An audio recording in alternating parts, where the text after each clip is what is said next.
If there is one thing I've learned from watching men sabotage their own chances with women, it's this. Attraction is quiet at first, but disinterest, the scream, you just never hear it until it's too late. You think she ghosted you out of nowhere? You think she just changed? But the truth is, you were bleeding momentum long before she stopped texting back. And the worst part, you probably felt it. That slow fade. That awkward shift from playful energy to polite replies. You told yourself she was just busy, that she'd come around. Maybe you even doubled down, sent another text, brought up the old inside joke, asked her how her week was going, like some upbeat golden retriever. But deep down, something inside you already knew.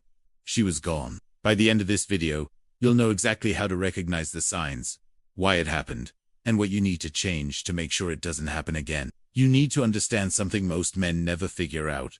Until it Latin trust is earned through consistency. It's maintained through polarity. That tension between who you are and what she wants to discover. But you probably killed the mystery. You got too available, too eager, too safe. And that was the beginning of the end. At first, she was intrigued. You had a spark. Maybe you said something bold. Maybe you didn't overthink your words. You were just in the moment present. Grounded, unattached. That's when she leaned in. That's when her texts came quick and flirty. You didn't need her then.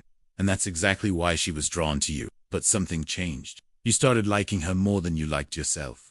You began editing your texts to avoid sounding weird. You turned off the part of you that takes risks and replaced it with the guy who doesn't want to mess it up. That's when the shift happened. She didn't say it. She might not even have consciously realized it. But she felt it. She stopped wondering about you because you were already all hers. You stopped being a question and you became an answer she didn't want anymore. Here's what you need to get straight. Women don't lose interest because you were too much of a jerk or too nice. They lose interest because they stop feeling anything around you. And that feeling they crave, it's not logic. It's not planning dates. It's not asking how her day was. It's uncertainty. It's tension. It's the raw, unscripted charge that happens when a man walks into her space, fully rooted in who he is, without the subtle flinch of needing approval. But you flinched. You didn't say what you wanted to say. You didn't touch her when the moment was right. You asked instead of acted. You turned romantic tension into a polite conversation. You played it safe. You became her buddy, her pen pal, her therapist, but never her man. And you felt it, didn't you? That moment where things got too comfortable, where the fire started to cool, but you told yourself it was normal. You didn't challenge it. You didn't spark it back. You just coasted hoping the momentum would carry you. It didn't. Because momentum isn't magic. It's me. It's felt in your spine, your voice, your unwillingness to let the moment die without putting something on the line. But you let it die, and she felt that, too. Now here is the brutal part most men choke on. She wanted to feel something real and you gave her safe. You gave her agreeable. You gave her the guy who texts back right away and double checks what restaurant she prefers before making a move. She didn't lose interest because you weren't kind. She lost interest because you weren't dangerous. Not the reckless, manipulative kind of dangerous, but the kind that doesn't apologize for being unapologetically himself. She wanted to feel pulled into your world, to feel your presence lead the energy of the room. But instead, you tried to be her emotional support dog. Always available, always concerned, always making sure she's okay. That's when she started pulling away slowly. Then suddenly, here's how it usually looks. She takes longer to text back. She doesn't initiate anymore. She stops asking questions. The eye contact gets shorter. The laugh doesn't come as is, and you start to panic. You start asking your boys what to do. You start reading her messages like they're encrypted. You start Googling things like what to do when a girl pulls away. You start becoming a version of yourself that needs her to come back. That's when it's already over. Because the second you need her attention to feel okay again, you've handed her your frame. You've made her the center of your gravity. You're no longer the man she was orbiting you. And women can't love a man they don't respect. They might like the attention. They might even miss the validation. But once the polarity is gone, once the masculine spine collapses, you're done. She'll never say it this way. She'd probably just say something like, I don't know. I'm just not feeling it anymore. Or, I think we should take some space. But what she really means is, you stop being the man I could feel something through. And here's the cruel irony. The harder you try to get her back, the more unattractive you become. Every extra text, every check-in, every attempt to talk things out, All it does is confirm what she's already decided. This guy's not it. Because when a woman senses that you're trying to convince her instead of embodying yourself, the switch flips. There's no coming back from that. Unless you stop trying. You stop waiting. You stop chasing and start becoming the guy she wanted in the beginning. He didn't try to win her. He made her earn a place in his world. But you forgot that. You bent yourself to fit into hers. Here's the moment it always flips, and I want you to burn this into your memory. It's not when you send the third unanswered text. It's not when she says, I just need time to figure things out. It's the exact second you hesitate to be you. That moment you second guess what to say. That little pause before you speak, where you edit yourself to be more likable, more digestible, more agreeable. That's when she starts detaching. Because even if she doesn't consciously realize it, she can feel it. She feels that subtle shift from tension to neediness, from leadership to submission, from polarity to comfort.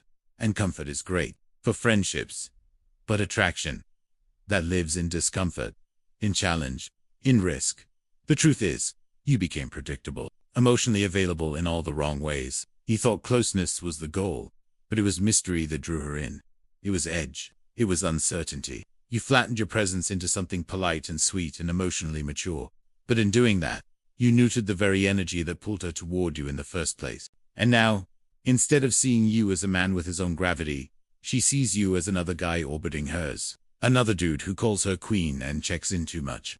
Another voice in the crowd. Another predictable answer. You wanted to know when she really started losing interest? It wasn't when she pulled back. It was when you did. Not physically. Psychologically. You stopped owning your space. You stopped being the storm. You started walking on eggshells. And that's when the lights went out. You ever notice how she responded to you in the beginning, when you didn't give a damn what she thought of you? That guy, the one who cracked jokes without worrying if they landed, who teased her, who didn't rush to respond. That guy had options. He had swagger. Not in his clothes, but in his energy. But somewhere along the line, he started looking at her like a prize you couldn't afford to lose. And the second she felt that shift, when your sense of value became attached to her response, she felt the weight of carrying the frame.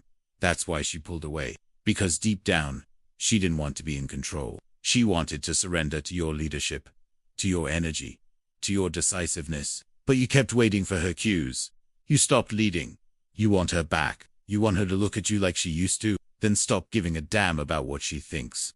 Not in the cold, bitter way, but in the grounded, self-possessed way. Stop asking to be chosen. Start being so rooted in your own self-respect that her validation becomes irrelevant. Only then maybe will she even remember the man she was once drawn to. But let me be even more brutal with you, B. She doesn't think about you the way you think about her. You're sitting there, replaying old conversations, wondering what you could have done differently. You're dissecting the timeline, analyzing the delay between her replies, rereading her last text, like it holds some secret code. Meanwhile, she's already detached, already scanning the room for someone new. Not because she's heartless, not because he's playing games, but because in her mind, she already gave you the space to lead and you didn't take it. You kept playing catch-up. You kept proving yourself. And she felt that in her bones. This is where it gets cold. She didn't need more reassurance. She needed more presence. She needed more danger. Not the kind that harms, but the kind that makes her question what's going to happen next. The kind that pulls her out of her head and into her body. Into the moment. Into you. But you gave her scripts. Predictability. Politeness. And that made her feel like she already knew the ending before the second act even started. That's why she's gone. Not because you weren't good enough. Not because she found someone better. She's not even always aware of it herself. But the shift happens below the surface. She stopped feeling you. Let that sink in. You want to know why the bad boy gets the girl? Even when he's chaotic and half-put. Because he doesn't ask for permission to be who he is. He doesn't constantly check the temperature of her mood. He doesn't sit there editing himself like a nervous intern. He speaks with weight, with direction, with the assumption that he's the prize, and if she doesn't see that, she can leave. That's not arrogance. That's masculine grounding. You had it once, before you got attached, before you started clinging to her responses like they were oxygen, before you made her your center, instead of being your own. That's when everything turned. And now, you think you need to win her back. But what you really need is to win yourself back. Because if you're still sitting there hoping she'll notice, hoping she'll come around, hoping you'll say the magic words, then you're not ready. You're not dangerous. You're not the guy who walks into a room and makes her wonder what he'll do next. You're the guy she already figured out. And once she figures you out, she's gone. Even if her body is still there, her interest has already packed its bags. So, stop texting her. Stop stalking her stories. Stop crafting one last deep message to wake her up. Wake yourself up. Get back into your body. Get back into your path. Remember who the hell you were before you made her your goddamn emotional center. Because the man she wanted, he didn't wait. He moved. And now comes the part that most men aren't ready to hear. She didn't fall for your effort. She fell for your energy. That feeling she got in her gut when you looked at her like you already knew she wanted you. That unspoken confidence. That unapologetic swagger that came not from trying to prove anything but from being fully anchored in who you are. But when things started to matter too much, when you decided she was the one before she'd earned that role in your life, everything shifted. You began operating from fear. The fear of losing her. The fear of rejection. The fear of being alone. And let me tell you, nothing murders attraction faster than fear disguised as affection. You think showing up more, texting more, saying good morning, and how's your day, every few hours makes her feel wanted. It doesn't. It makes her feel trapped by a man who has no center without her. You'd think being emotionally available means vomiting your insecurities and looking to her for validation. That's not openness. That's emotional labor. And she didn't sign up to be your therapist. You want to be emotionally open? Cool. Do it from a place of strength. Speak your truth without needing her to agree. Show your heart without making her responsible for it. That's what turns her on. That's what keeps her guessing. That's what holds her interest when most guys fade into a background blur of nice guy softness. Because deep down, what she wants is this. A man who doesn't flinch. A man who can sit in silence with her and not fill it with nervous chatter. A man who can feel her pulling away and still stand, his ground unshakable. She doesn't want your pursuit if it's rooted in emptiness. She wants your presence.